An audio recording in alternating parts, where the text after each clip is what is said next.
कुछ बेटियां भी हैं, कुछ माताएं भी हैं, सभी मेरे सामने बैठी हैं। मैं सबका यहाँ पहुँचने पर हार्दिक अभिनंदन करती हूँ। और इसमें जो वरिष्ठ भी मुझे सबसे पहले नाम लेना चाहिए, सूर्या फाउंडेशन से श्री हीरा कुमार जी हैं। मैं अभिनंदन करती हूँ और धन्यवाद करती हूँ अपनी ओर से कि अपने परिवार का सदस्य मुझे बनाया। बहुत बहुत मैं धन्यवाद करती हूँ। मेरे साथ मेरी बहन बैठी है अंजू सैनी जी, ग्राम प्रधान हैं, और अंजू सैनी जी समूह की सखी हैं। शत्रुघ्न कश्यप जी हैं सहग्राम, क्या आपने लिखा सामने, सहग्राम प्रमुख सूर्य फाउंडेशन से।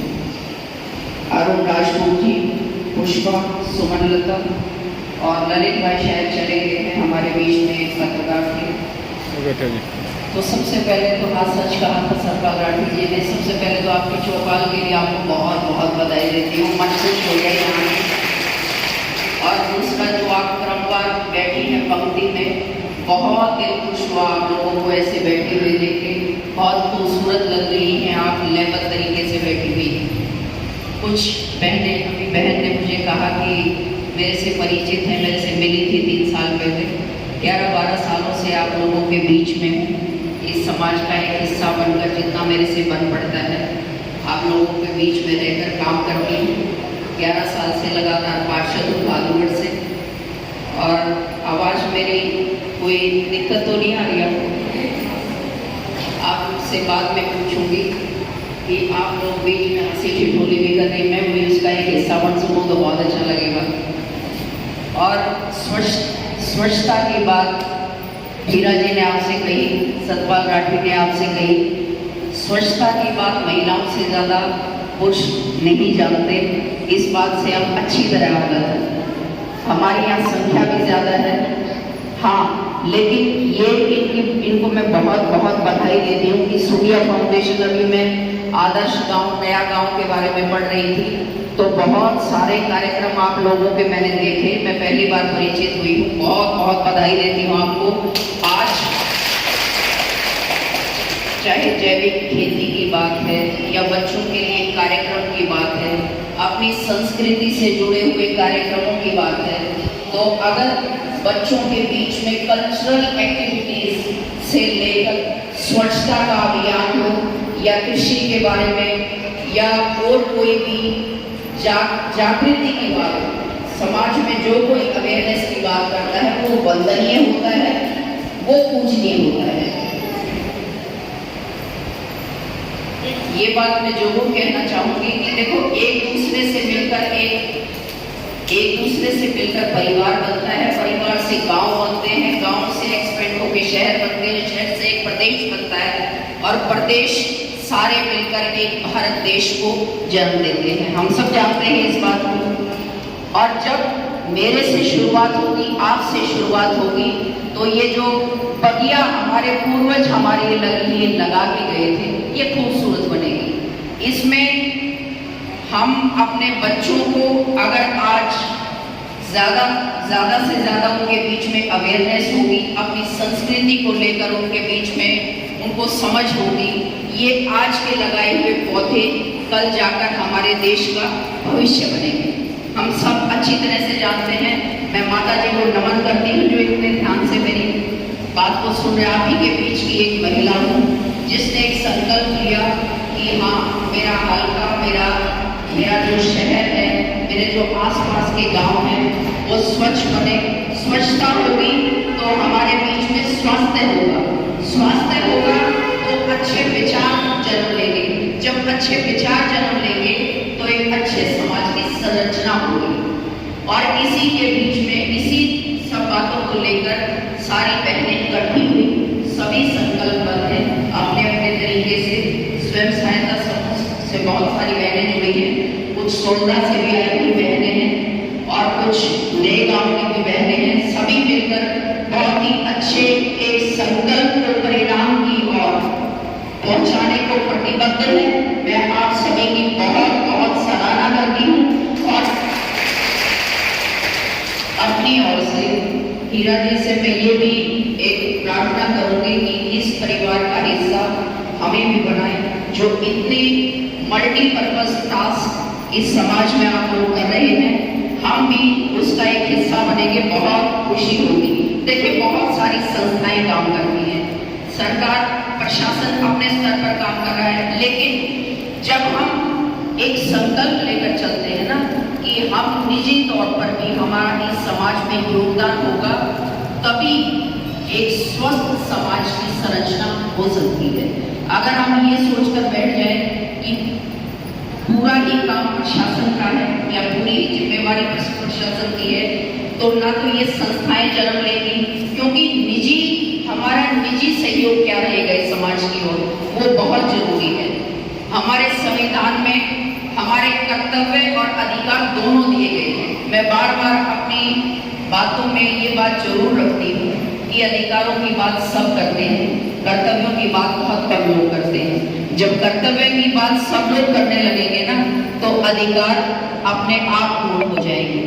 कहने का तात्पर्य ये है कि जब कर्तव्यों के प्रति जब कहीं ना कहीं हमारे अंदर कोई कमी रह जाती है, तभी हमारे आगे से भी कोई प्रशासन की तरफ से भी कोई हमें कमी तभी खलती हुई पूरी तरह से हम महसूस कर पाएंगे, जब हमारा कॉन्ट्रीब्यूशन, हमारी जो कर्तव्यबद्धता है वो पूरी होगी। और मैं ये कहती हूँ कि आप लोगों के बीच में इस चौपाल में आज पहली बार आई हूँ, आप लोगों से बार बार मिलने आऊंगी, आप लोगों के बीच में बार बार आने का मौका मिलेगा, और आप लोगों के किसी भी कार्य को अगर मैं अपनी ओर से परिपूर्ण कर सके, मुझे बहुत ज्यादा खुशी होगी। आप सभी बहनों का बहुत बहुत धन्यवाद करते हुए एक बार फिर से बधाई देती हूँ आप लोगों की स्वच्छता और इस इतनी अच्छी चौपाल के लिए। ऐसे ही आपके घर द्वार भी स्वच्छ रहे, आप लोग स्वस्थ रहे, यही मेरी कामना है। बहुत बहुत सभी का धन्यवाद करती हूँ। और एक और बात, जो स्वच्छता पखवाड़ा और जो सेवा सप्ताह चल रहा है, 17 तारीख को हमारे प्रधानमंत्री आदरणीय मोदी जी का जन्मदिन था, उस पर हमने एक बहुत बड़ा कार्यक्रम किया था। अगर भगवान ने चाहा, अगर मेरे जज्बे में दम रहा, तो आप लोगों की सेवा के लिए निरंतर आती रहूंगी। और ये जो सेवा सप्ताह चल रहा है, इसमें बहुत सबसे अच्छी बात जो ये है कि ये समाज को जोड़ने की हर एक जो बिंदु पर जो प्रशासन की ओर से जो डायरेक्शन आई है, जो भी हमारी तरफ जो बिंदु इंगित हुए हैं, वो कहने का तात्पर्य ये है कि स्वच्छता हो, वृक्षारोपण हो या और कोई कार्यक्रम हो, सभी एक दूसरे को जोड़ने की बात करते हैं। और जोड़ने का नाम ही परिवार है और जोड़ने का नाम ही समाज है।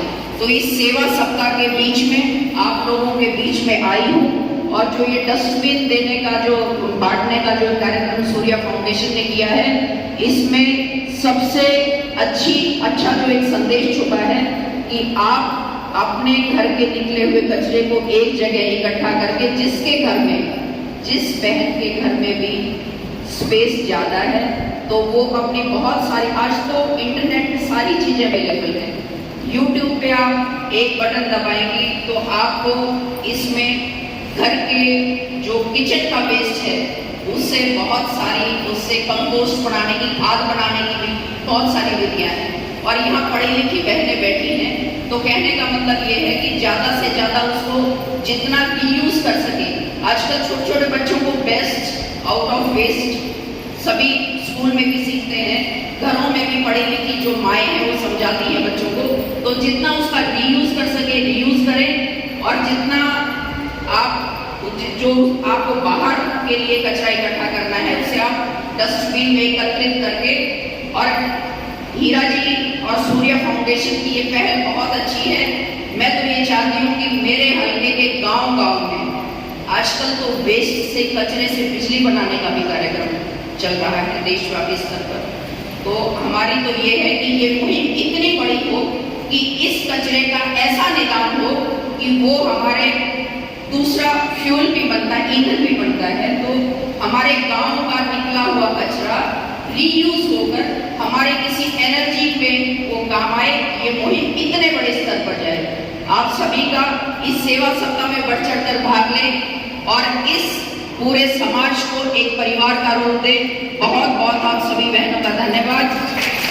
आपके प्रधान जी का और सूर्य फाउंडेशन का एक बार फिर से धन्यवाद करती हूँ। आप सभी बहनें स्वस्थ रहे, आपका गांव स्वच्छ रहे। बहुत बहुत धन्यवाद। जय हिंद, जय मां भारती।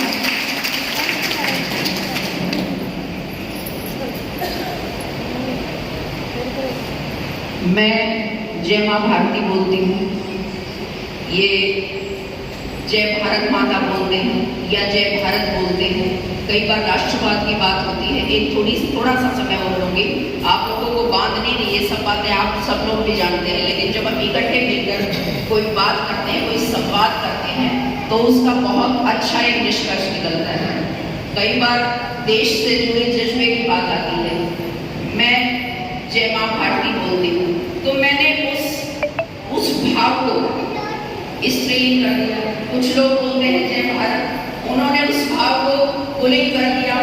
लेकिन इससे क्या होता है, इससे हमारे अंदर एक सकारात्मक ऊर्जा का संचार होता है। जब हम अपने देश की, हम अपने प्रदेश की, अपने राष्ट्र की बात करते हैं, तो अभी राठी साहब ने कहा कि एक नारा लगवाओ, तो वंदे मातरम सबसे बड़ा नारा है अपने राष्ट्र को समर्पित। वंदे मातरम, वंदे मातरम, वंदे